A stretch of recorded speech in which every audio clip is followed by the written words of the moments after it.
وصينية فراخ بقى جميلة وسهلة جدا. تقدري تعمليها بقطع الفراخ، بفرخة كاملة أو بصدور الفراخ. أنا هنا عاملاها بالأوراق، سهلة وبسيطة خالص. أنا طبعا مختصرة خالص.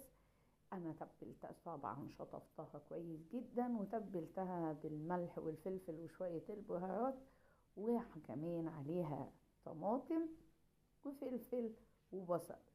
بس كده كوباية مية، وحطيتها في الصينية وغطيتها بالفويل، ورحت زقاها على طول في الفرن.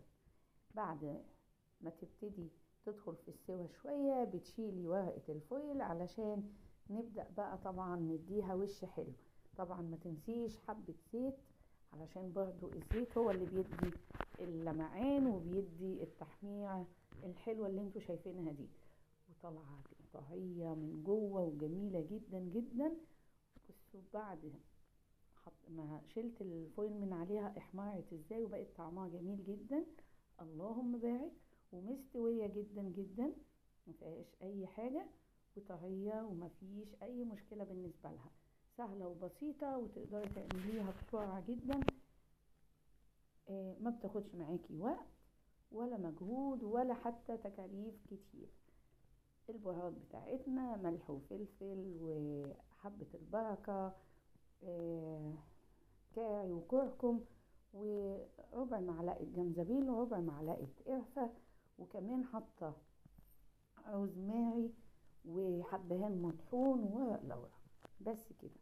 كل ده بقى طبعا بيتحط فيها، وبشر طماطمتين والبصل.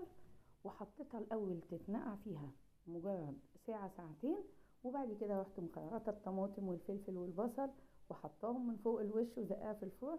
وزي ما انتوا شايفين كده طلعت بالشكل الحلو ده.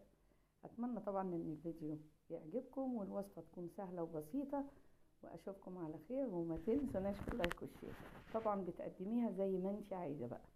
انا هنا كان عملت جنبيها ملوخية وطبق بامية، وطبعا حبة بقى ان المخلل والرز الابيض رز بالشعرية، زي ما انت عايزة. اشوفكم على خير. سلام عليكم.